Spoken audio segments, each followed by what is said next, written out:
오늘 여러분들과 함께 생각해 보고자 하는 본문은 다니엘 5장인데요. 다니엘 5장에서 함께 생각해 보고자 하는 인물은 벨사살이라는 왕이에요.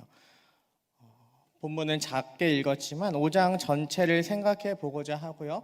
이 5장 전체를 통해 하나님께서 벨사살이라는 왕을 통하여 우리에게 말씀하고자 하시는 것이 무엇인지, 그리고 이 속에서 우리가 어떻게 살아야 하는지를 이 시간 고민하며 또한 그에 합당한 삶을 살길 다짐하는 은혜가 우리 모두에게 임하길 원합니다. 일단 제가 5장을 보면서 참 신기하게 생각했던 것이 있는데요. 먼저 16절 그리고 29절이에요. 먼저 16절을 읽어보면 이러합니다. 내가 내게 대하여 들은즉 너는 해석을 잘하고 의문을 푼다 하도다. 그런즉 이제 내가 이 글을 읽고 그 해석을 내게 알려주면 내게 자주색 옷을 입히고 금사슬을 내 목에 걸어주어 너를 나라의 셋째 통치자로 삼으리라 하니. 그리고 5장 29절입니다. 이에 벨사살이 명하여 그들의 다니엘에게 자주색 옷을 입히게 하며 금사슬을 그의 목에 걸어주고 그를 위하여 조서를 내려 나라의 셋째 통치자로 삼으니라. 뭔가 이상한 점 찾으셨습니까? 분명히 왕이라고 되어 있잖아요. 벨사살 왕.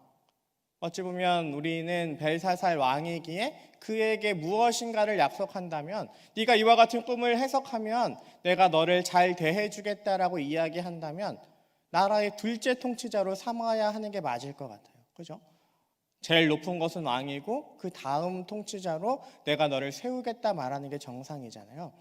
근데 오늘 본문을 보면 이 벨사살 왕은 다니엘에게 무엇을 약속합니까? 셋째 통치자를 약속해요. 그리고 너를 셋째 통치자로 삼겠다 이야기합니다. 한번 생각해 보세요. 왜 벨사살은 셋째 통치자로 삼겠다 이야기할까요? 그 이유는요, 이 벨사살 왕 자체가 둘째 통치자였기 때문이에요. 벨사살은 왕이었지만 그냥 정확하게 공식적인 왕은 아니었고요. 진짜 왕은 그때 당시 페르시아의 문헌에 의하면 진짜 왕은 그의 아버지인 나보니두스라고 되어 있습니다. 그리고 나보니두스 이야기가 대형 박물관에 보관되어 있는데요. 그 내용을 잠깐 보면 나보니두스는 통치 3년에 자신의 큰아들 벨사살에게 바벨론 성과 바벨론 군대의 통수권을 자신의 아들 벨사살에게 물려주고요. 자신은 대마를 정복하러 가요. 그리고 그곳에서 정복하고요. 왕궁을 짓고 그곳에서 나라를 다스립니다. 그러니까 벨사살은요, 바벨론과 그 성을 아버지가 지키게 한, 그리고 아직 왕위는 정식적으로 받지 않은, 그러나 바벨론에서는 왕인 그와 같은 인물이에요. 그러니까 바벨론 큰 제국으로 보면 진짜 황제 왕은 그의 아버지인 나보니두스고요. 바벨론 성만 보면 그 왕은 벨사살인, 그러니까 어찌 보면 금수저를 물고 태어난 그와 같은 사람이라고 보면 됩니다. 그와 같은 벨사살이기에 다니엘에게 제안하는 거예요. 셋째 통치자를 제안할 수밖에 없는 거죠. 첫 번째 통치자는 자신의 아버지인 나보니두스이고 자신이 두 번째고, 그래서 자신이 제안할 수 있는 것은 세 번째 통치자밖에 없었다는 것, 그렇게 보시면 되고요.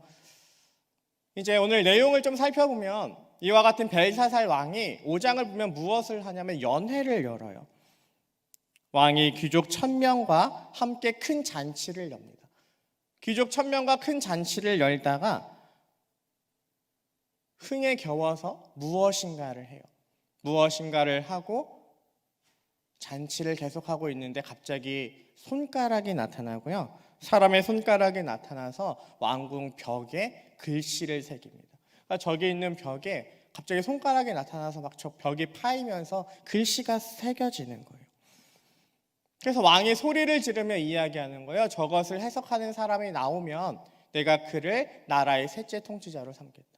그러니까 잔치를 하다가 그 모든 흥이 다 깨진 거죠.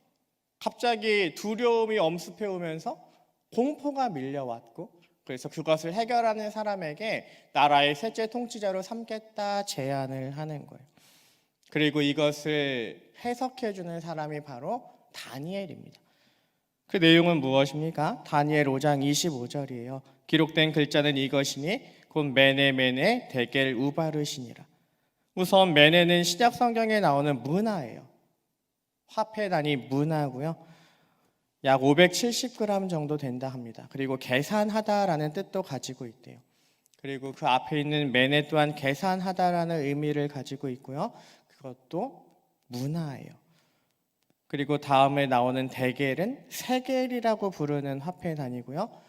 대략 11.4g 정도 된다고 합니다. 그래서 50세겔이 1문화였대요. 그리고 그 다음 베레스는 절반이라는 의미를 가지고 있대요. 그래서 이것을 그대로 보면 이런 뜻이래요. 문화와 세겔과 베레스를 계산하라. 오늘날로 변경한다면 570g과 11.4g과 절반을 계산하라. 그러니까 단어는 다 아는데 말도 안 되는 글자가 벽에 새겨진 거예요. 그래서 해석이 안 되는 거죠. 이것을 문화로 해석해도 되고 계산하라도 해석해도 되고, 근데 화폐 단위만 계속해서 나오고 도대체 이게 뭘까? 이것을 해석하는 자에게 큰 상을 내리겠다, 나라의 셋째 통치자로 삼겠다 하고 다니엘이요 그 뜻을 해석해 줍니다.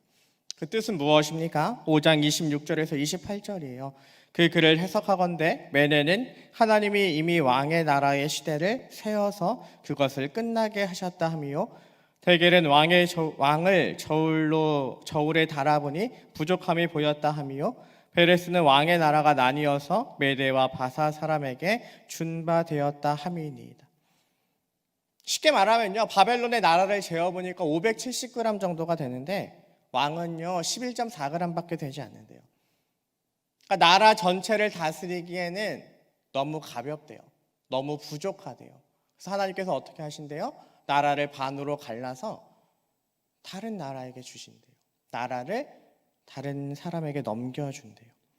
그리고 실제로 어떤 일이 일어납니까? 5장 30절 31절입니다. 그날 밤에 갈대아 왕 벨사살이 죽임을 당하였고 메대 사람 다리오가 나라를 얻었는데 그때의 다리오는 62세였더라. 실제로 어떤 일이 일어납니까? 그 잔치를 베푼 날 벨사살 왕이 죽어요. 쉽게 말하면 그때도 나보니두스는 전쟁을 하고 있었고요. 아버지인 나보니두스는 전쟁을 하고 있는데 이 벨사살은 아버지만 믿고 그냥 술 마시며 잔치를 열고 있었던 거예요. 근데 그 전쟁에서 아버지가 패하고요. 그렇게 페르시아군은 거침없이 바벨론 성을 들어와 정복합니다. 그리고 벨사살은요. 그렇게 잔치를 열다가 아버지만 믿고 잔치를 열다가 한순간에 죽임을 당하게 돼요. 그렇게 다니엘을 통하여 경고한 후에 몇 시간이 지나지 않아 그는 죽임을 당합니다. 저는 오늘 이 본문을 보면서 그런 생각이 들더라고요. 왜 하나님은 달리 역사하실까? 지난주에 배웠던 느부갓네살 기억나요? 느부갓네살 왕. 하나님께서 그에게 어떻게 하셨어요? 경고를 주셨잖아요. 다니엘을 통해 꿈을 해석받게 하시고 그 꿈을 통하여 어떤 경고를 주셨어요? 네가 어떻게 된다? 미친다. 그죠? 네가 새벽 이슬을 맞으며 돌아다니는 사람이 된다. 소처럼 풀을 뜯어먹는 삶을 살게 된다. 하나님은 교만한 느부갓네살에게 이와 같은 경고를 주세요. 그리고 실제로 그가 1년 뒤에 자신을 높일 때 하나님은 실제로 그를 미치게 하시죠. 그러니까 느부갓네살에게는 어느 정도 경고가 주어져요. 그런데 오늘 벨사살 왕에게는 어떠합니까? 다이렉트로 너 죽을 거야가 선포되죠. 잔치를 열고 있는 벨사살 왕에게 다니엘이 선포했던 것은 너는 무게가 되지 않으니 왕의 그릇이 아니니 너는 망할 거야, 너는 죽을 거야 라는 그냥 선전포고예요. 즉 하나님께서 느부갓네살을 대하시는 것과 벨사살을 대하시는 게 너무나 달라요. 느부갓네살에게는 어느 정도 기회를 주시는데 벨사살에게는 그 어떤 기회도 주지 않으세요. 그 이유가 무엇일까요? 일단 우리는 이 본문에서 그와 같은 궁금증이 들죠. 근데 재미있는 건요, 느부갓네살은 어떠합니까? 하나님에 대해 어떤 식으로 반응했어요? 지난주에 살펴본 것은 또 하나님을 찬양하기도 하잖아요. 하나님께서 교만하여 그가 막 모든 사람을 죽이고 절대 왕권을 휘두를 때 또한 그를 통하여 그를 겸손하게 하시고 하나님을 바라보게 하시잖아요. 그 또한 하나님에 대한 경외심을 어느 정도는 가지고 있어요. 다니엘 1장 2절입니다. 주께서 유다 왕 여호야김과 하나님의 전 그릇 얼마를 그의 손에 넘기심에 그가 그것을 가지고 신할 땅 자기 신들의 신전에 가져다가 그 신들의 보물 창고에 두었더라. 그러니까 느부갓네살은 하나님의 전 그릇을, 하나님의 성전 그릇을 어떻게 해요? 물론 다 빼앗아 오긴 했지만 그래도 잘 모셔놔요. 그래도 어느 정도 하나님을 존경하는 모습이 있어요. 최대한 예의를 갖춰요. 하지만 아까 살펴보지 않았던 벨사살은요, 어떠한 모습으로 이 하나님의 전 그릇을 대합니까? 5장 2절이에요. 벨사살이 술을 마실 때에 명하여 그의 부친 느부갓네살이 예루살렘 성전에서 탈취하여 온 금은 그릇을 가져오라고 명하였으니 이는 왕과 귀족들과 왕후들과 후궁들이 다 그것으로 마시려 함이었더라. 느부갓네살은 그래도 극진히 모셔왔던 그 하나님의 전의 그릇들을 벨사살 왕은 어떻게 대합니까? 가져오래요. 왜 가져오래요? 그걸 가지고 술을 좀 마시겠대요. 그걸 가지고 내가 좀 즐기겠대요. 하나님의 것을 가지고 내가 좀 멋 좀 부려보겠대요. 내 마음대로 좀 하나님을 사용해 보겠대요. 그와 같은 모습으로 하나님의 그릇을, 하나님의 성전 그릇을 대하죠. 대하는 모습이 완전 다른 거예요. 느부갓네살은 그래도 어느 정도 존경함이 있는데 벨사살은 그렇지 않아요. 느부갓네살은 사로잡아 오긴 했지만 그래도 하나님의 전 그릇을 자신들의 신전에다 두고 극진히 모시는데 벨사살은요, 그 그릇을 모독해요. 술이나 따르는 것, 잔치 때 그냥 쓰는 그릇의 하나로 여겨요. 그래서 하나님은 어떻게 하시는 거예요? 벽에 글씨를 새겨주시고 네가 자격 미달이야. 너는 왕이 될 자격이 없어 선포하시는 거죠. 일단 이 속에서 알 수 있는 것은 무엇입니까? 느부갓네살은 그래도 하나님을 존경하지만 벨사살에겐 하나님을 존경하는 마음이 전혀 없다라는 거예요. 하나님을 생각하는 마음이 전혀 없어요. 오히려 모독해요. 느부갓네살은 왔다 갔다 하긴 하지만 그래도 하나님을 존경하는 마음이 있다면 벨사살은 전혀 없죠. 우리는 이와 같은 차이를 바라볼 수 있어요. 하지만 그럼에도 불구하고 쉽게 이해는 되지 않아요. 아무리 그래도 그렇지 벨사살에게는 왜 또 한 번의 기회를 주지 않으시는가? 느부갓네살은 그래도 여러 번의 기회를 주셨는데 왜 벨사살은 하나님께서 단번에 치시는가?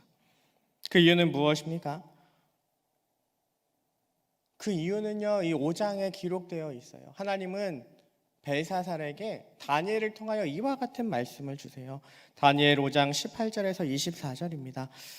왕이여 지극히 높으신 하나님이 왕의 부친 느부갓네살에게 나라와 큰 권세와 영광과 위엄을 주셨고 그에게 큰 권세를 주셨으므로 백성들과 나라들과 언어가 다른 모든 사람들이 그의 앞에서 떨며 두려워하였으며 그는 의미로 죽이며 의미로 살리며 의미로 높이며 의미로 낮추었더니 그가 마음이 높아지며 뜻이 완악하여 교만을 행함으로 그의 왕위가 패한 바 되며 그의 영광을 빼앗기고 사람 중에서 쫓겨나서 그의 마음이 들짐승의 마음과 같았고 또 들나귀와 함께 살며 또 소처럼 풀을 먹으며 그의 몸이 하늘 이슬에 젖었으며 지극히 높으신 하나님의 사람 나라를 다스리시며 자기의 뜻대로 누구든지 그 자리에 세우시는 줄을 알기에 이르렀나이다. 벨사살이여 왕은 그의 아들이 되어서 이것을 다 알고도 아직도 마음을 낮추지 아니하고 드디어 자신을 하늘의 주제보다 높이며 그의 성전 그릇을 왕 앞으로 가져다가 왕과 귀족들과 왕후들과 후궁들이 다 그것으로 술을 마시고 왕이 또 보지도 듣지도 알지도 못하는 금은 구리 새와 나무 돌로 만든 신상들을 찬양하고 도리어 왕의 호흡을 주장하시고 왕의 모든 길을 작정하시는 하나님께는 영광을 돌리지 아니한지라. 이러므로 그의 앞에서 이 손가락이 나와서 이 글을 기록하였나이다. 일단 높아심에서 이야기를 한다면 아들이라고 되어 있잖아요. 느부갓네살의 아들. 근데 이 벤이라는 단어는요, 아들도 되지만 손자도 되고요, 그냥 후손이라는 의미도 돼요. 그러니까 누구의 후손이다라는 이야기를 할 때도 그냥 같은 단어로 이야기를 합니다. 그래서 다윗에게 하나님께서 약속을 주실 때 내 아들이 영원한 왕위를 얻을 것이다, 성전을 지을 것이다 할 때 그냥 그 말만 보면 솔로몬에게 넘어가지만 그것이 또한 예수님께도 연결될 수 있는 것은 그 단어가 그와 같은 의미를 가지고 있기 때문이에요. 당연 그냥 아들만 이야기하는 것이 아니라 후손 전체를 가르칠 수도 있는 단어입니다. 그러니까 여기서 이제 나보니두스가 생략된 거죠. 엄밀하게 말하면 할아버지예요. 벨사살의 할아버지 느부갓네살을 통하여 하나님께서 말씀하셨대요. 다니엘에 의하면 어떤 말을 하는 거예요? 하나님이 어떤 말씀을 주셨다? 할아버지 느부갓네살을 통해 교만하지 말라 말씀해 주셨다. 할아버지 느부갓네살을 통해 하나님께서 온 세상을 다스리는 분이시고 사람은 아무것도 아님을 알려주셨다. 그가 아무리 많은 것을 가지고 있다 하더라도 미치면 아무것도 아닌 것이 되듯이 그가 정신병을 앓고 나서 그냥 미치광이처럼 이슬을 맞으며 들판을 뛰어다니고 풀을 뜯어 먹었듯이 하나님께서 그를 건드리시면 아무것도 아닌 게 된다. 근데 느부갓네살에게 그와 같은 일을 하셨던 게 벨사살에게 뭐래요? 다니엘은요 경고였다라고 이야기를 해요. 하나님이 할아버지를 통해 너에게 이와 같은 경고를 주셨던 거야. 하나님을 잘 섬기도록 하나님이 너의 할아버지를 통하여 이와 같은 경고를 주셨던 거야. 근데 뭐래요? 너는 그 경고를 듣지 않았대요. 그러니까 느부갓네살에게만 경고를 하고 벨사살에게는 그 어떤 경고도 하지 않은 채 단번에 치신 것이 아니라 하나님은 느부갓네살에게 계속해서 경고하셨던 것처럼 또한 벨사살에게도 경고하고 계셨대요. 어떻게요? 느부갓네살을 통하여 하나님을 섬기지 않을 때 그를 징계하심으로 말미암아 느부갓네살에게만 경고를 주신 게 아니라 벨사살에게도 내가 경고했다 이야기하시는 거죠. 진정 이 속에서 담긴 하나님의 마음, 나에게 징계를 직접적으로 하지 않으실지라도 다른 사람을 통하여 또한 징계하시고 네가 거기에서 무엇인가를 깨닫길 원해 말씀하시는 하나님을 바라볼 수 있는 지혜가 있기를 원합니다. 그런 생각 많이 하잖아요. 내가 죄를 지었는데 벌을 받지 않을 때, 다른 사람은 그와 같은 죄를 지을 때 하나님이 큰 징계를 내리셔도 나는 멀쩡할 때 괜찮아. 그래도 하나님이 나를 사랑하시니까 이와 같은 죄를 지어도 괜찮아. 그렇게 위로하며 계속해서 죄의 자리에 있는 것이 아니라 저 친구를 통하여 경고하시는구나. 저 사람을 통하여 나에게 또한 경고하시는구나. 그 속에 담긴 하나님의 음성을 바라볼 수 있는 은혜가 있길 원해요. 나 안 망했으니까 괜찮아. 나 이렇게 죄를 지어도 괜찮아가 아니라 그와 같이 힘듦에 있는 어려움에 있는 사람들을 보면서 나 때문에 제가 대신 맞았구나. 나 빨리 정신 차려야지. 나 때문에 제가 힘들어하는구나. 나는 저렇게 힘들지 아니하도록 얼른 정신 차려야지 하고 하나님께 돌아오는 은혜가 있기를 원합니다. 하나님은 그러세요. 동일한 방법으로 역사하지 않으시더라고요. 내가 잘못을 하면 계속해서 나를 치시는 것이 아니라 어떨 때는 다른 사람을 치세요. 왜요? 꼭 그런 생각이 들더라고요. 얘는 치면 정말 나가 떨어질까 봐. 하나님께서 얘를 정말 건드리면 견디지 못하고 낙심할까 봐. 이렇게 하나님의 자비의 눈초리로 다른 것을 치실 때 그 하나님의 경고를 받아들일 수 있는 은혜가 있길 원해요. 무슨 말인지 잘 안 다가오시죠? 저도 잘 안 다가왔는데요. 이제 좀 알 것 같아요. 여러분들 제게 아들, 딸이 있잖아요. 시안이와 시안이가 잘못할 때 무조건 시은이와 시안이를 때릴까요? 그렇지 않더라고요. 괜히 엄한 데를 때릴 때가 있어요. 괜히 방바닥을 때릴 때가 있어요. 잘못하면 이렇게 맞는다라고 괜히 방바닥을 세게 후려칠 때가 있어요. 소리만 듣고 놀라라고. 하지만 뭐예요? 아이들을 향한 경고죠. 맞는 것은 방바닥에 맞았지만 경고는 아이들에게 하는 거예요. 내가 사랑해서 그 아이들을 매를 대진 않지만 그러나 그 속에서 오길 원하는 마음에 다른 것을 공격하는 거죠. 괜히 아이가 넘어지면 방바닥이 잘못했다 그러고 말도 안 되는 거지만 그런 식으로 하나님께서 벨사살에게 접근하시는 것은 아닐까. 또한 우리에게 그와 같은 모습으로 접근하시지는 않는 것. 그럴 때 눈치가 빠르면 얼른 정신 차리고 돌아와야 하는 거예요. 내가 안 맞았으니까 괜찮아 하고 계속해서 죄악된 길을 가는 게 아니라 얼른 정신을 차리고 돌아와야 하는 거죠. 뉴스에 보면 많이 나오잖아요. 음주운전을 하는 사람도요, 앞에 음주 단속을 하면 어떻게 해요? 차를 버리고 도망가잖아요. 그냥 가면 걸릴 걸 뻔히 아니까. 그래도 걸리잖아요. 너무 늦게 발견해서. 한번 생각해 보세요. 나는 앞에서 음주 단속을 하고 있는데 계속해서 그 길을 가는 음주운전자는 아닌가.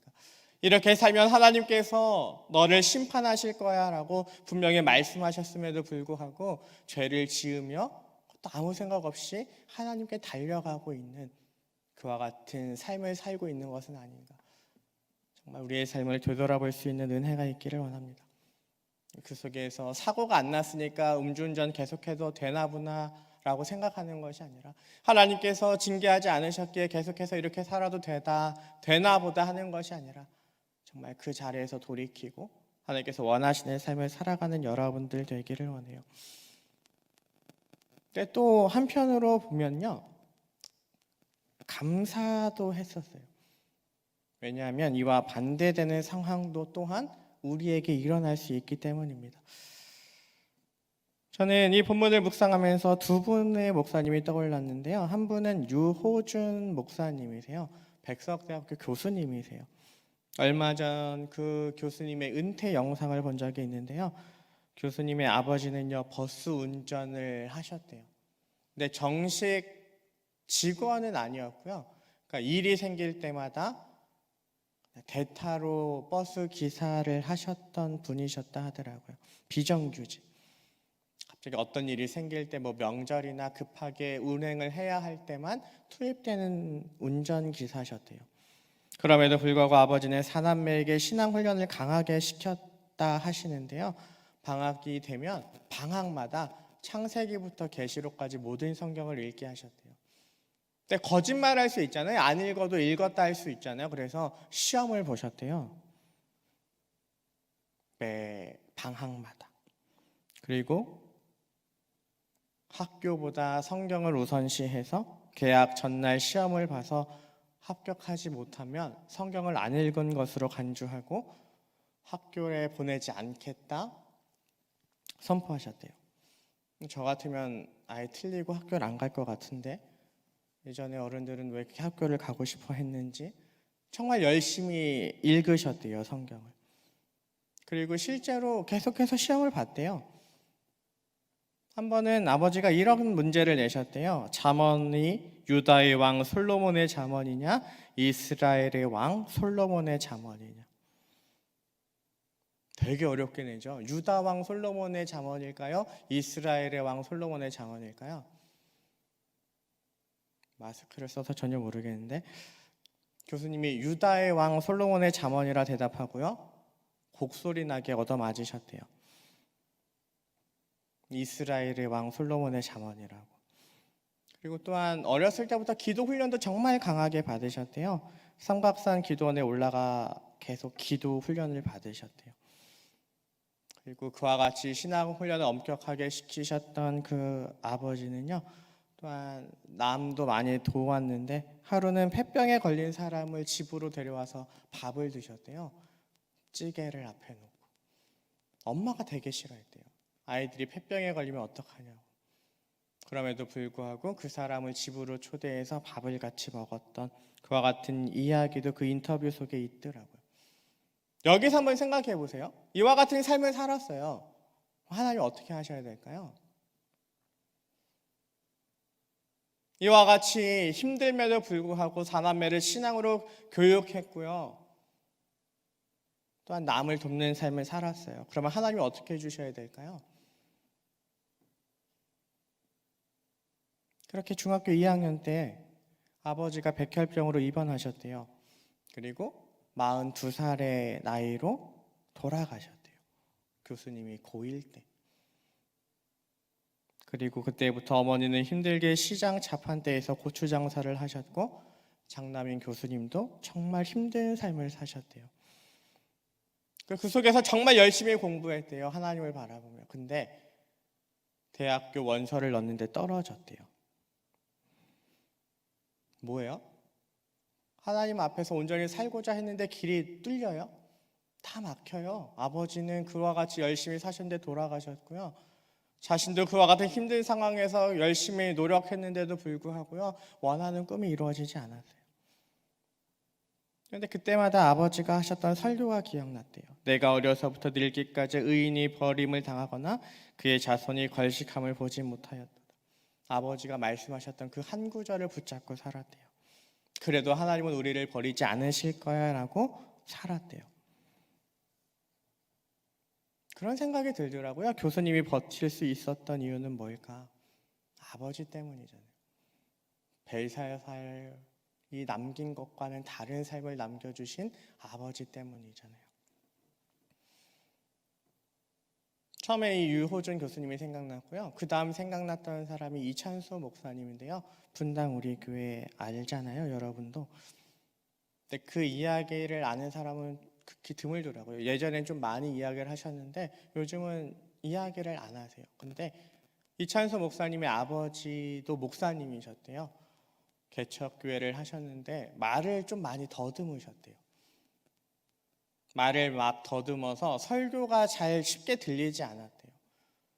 어떤 사람이 오면, 개척교회 사람이 오면 더 설교를 잘해서 그 사람의 말씀을 듣고 변화를 받아서 같이 신앙생활을 하고자 하는 마음을 심어줘야 하는데요. 어떤 사람이 오면 너무 좁아서 긴장해서 더 말을 더듬어서요. 그 사람이 다음 주에 오지 않았대요. 계속 그와 같은 삶이 반복되는 거예요. 그래서 이찬수 목사님의 아버지는요. 40일 금식 기도를 시작하셨대요.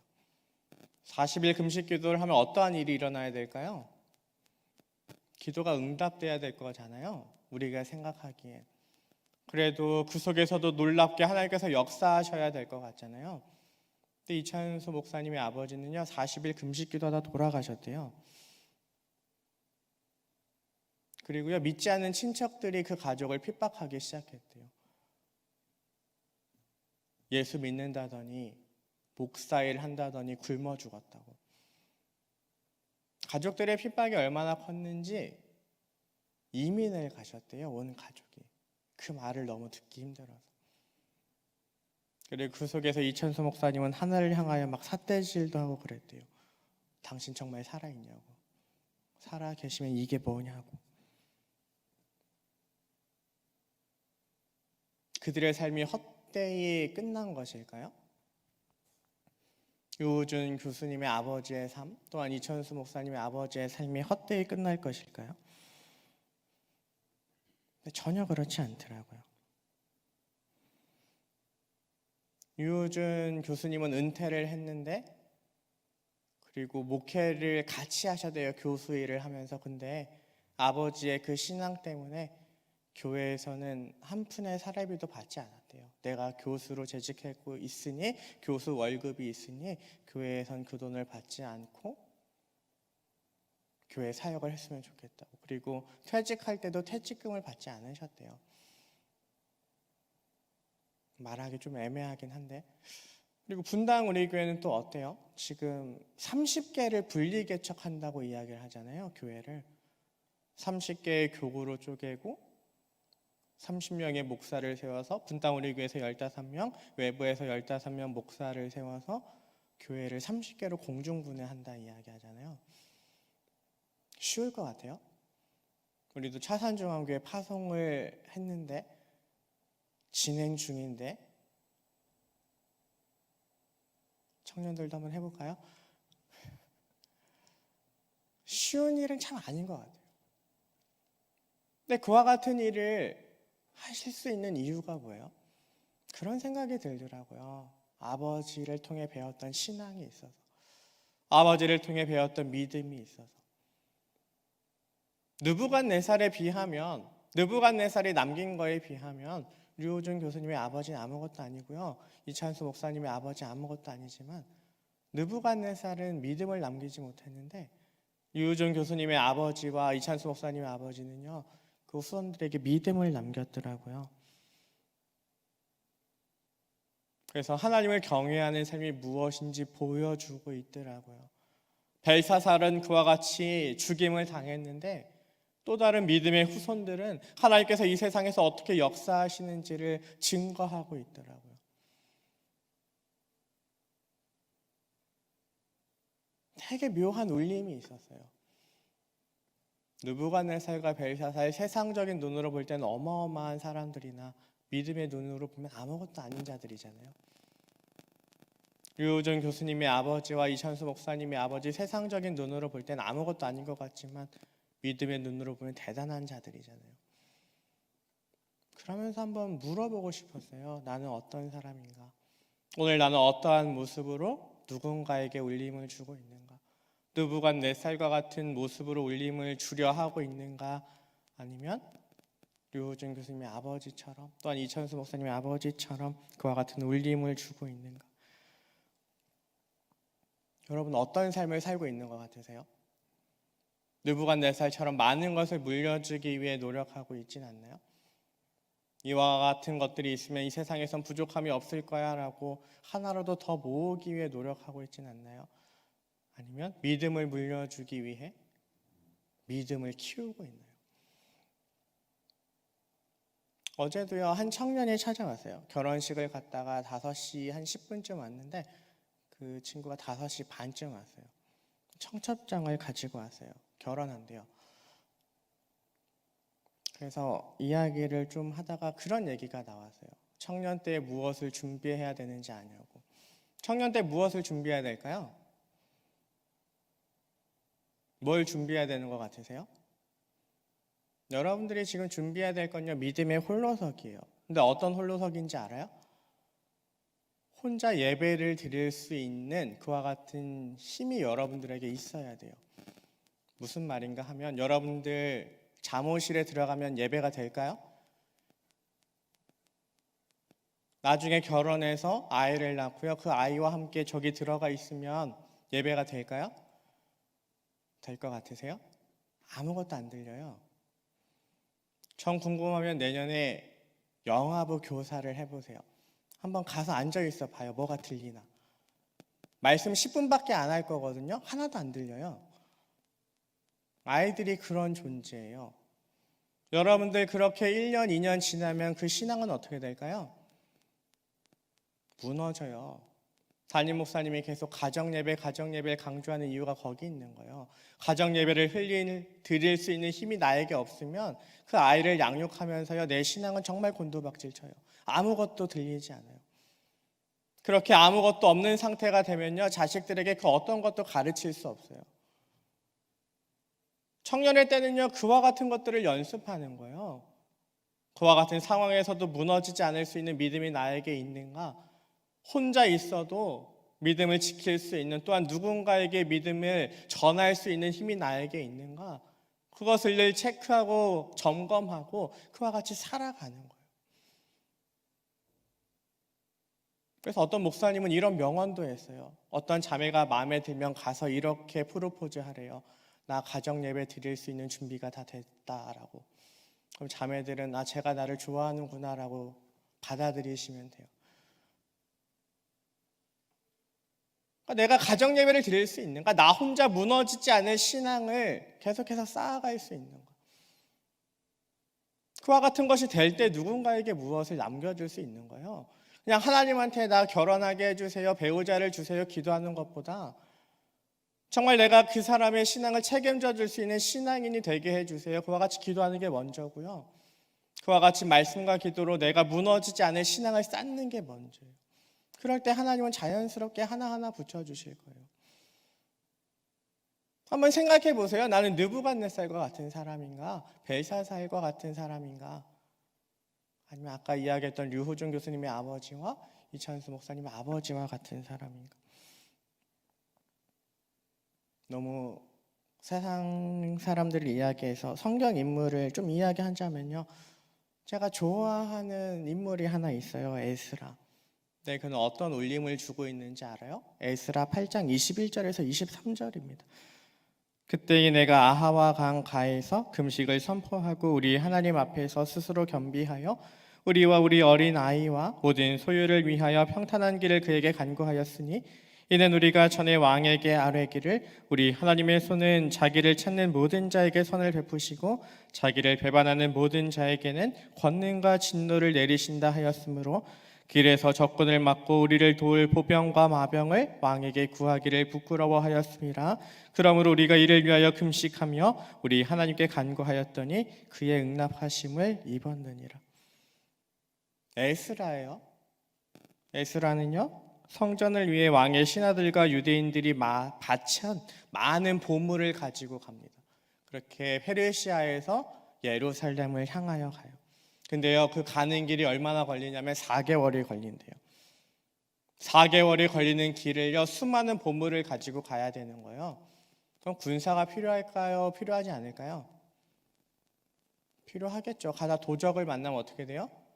수많은 수레에 보물을 싣고 가는데 도적들을 만나면 어떻게 돼요? 빈털터리가 될 뿐만 아니라 목숨을 잃을 수도 있죠. 그죠? 근데 에스라는 어떻게 해요? 군사를 구하지 않아요. 구하지 않는 이유가 뭐예요? 쉽게 말하면 쪽팔려서. 뭐가 쪽팔려요? 하나님은 자기를 찾는 자에게 힘 주신다라고 페르시아 왕에게 계속해서 이야기를 했는데, 하나님을 믿는 사람들은 이와 같이 하나님을 신뢰하며 삽니다 이야기를 했는데, 이 보물을 가지고 하나님께 가면서, 이 예물을 가지고 하나님께 가면서 군사를 달라 하는 게 너무 쪽팔린 거예요. 내가 지금까지 한 이야기가 있어서 군사를 달라고 하지 않고 그 길을 가는 거예요.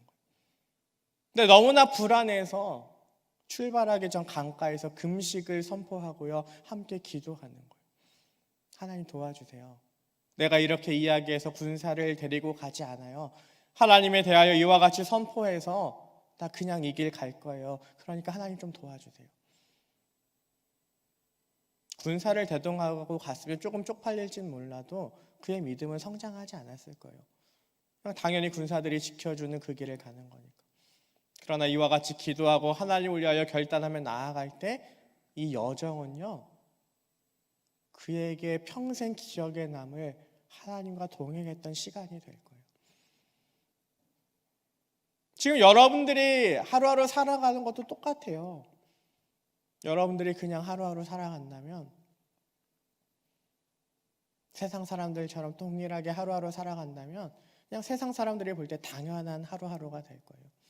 그러나 여러분들이 하나님께 결단하고요, 이와 같이 하면 쪽팔리니까 하나님 도와주세요 하며 하나님께서 원하시는 일을 하고 하나님께 구하면요, 그 길은 여러분들이 하루하루 믿음의 족적을 남기는 길이 될 거고요, 누군가에게 영향력을 주는 길이 될 거예요.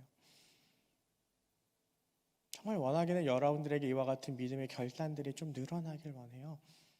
누가 봐도 쟤 참 멋있는 삶 살았네, 누가 봐도 쟤 참 믿음의 삶을 살았네, 이야기할 수 있는 그와 같은 결단이 있고 믿음의 다짐이 있고 믿음의 도전이 있고, 또한 그 속에서 함께 하시는 하나님을 증거할 수 있는 그와 같은 삶의 증거가 여러분들 가운데 있기를 원해요.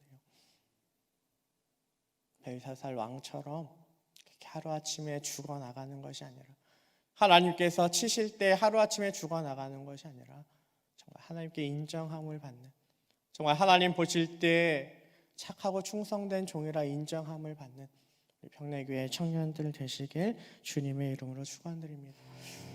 살아계신 하나님 아버지, 오늘 이 시간 벨사살 왕을 통해 하나님께서 우리에게 원하시는 삶의 모습이 무엇인지 바라보게 하심에 감사드립니다.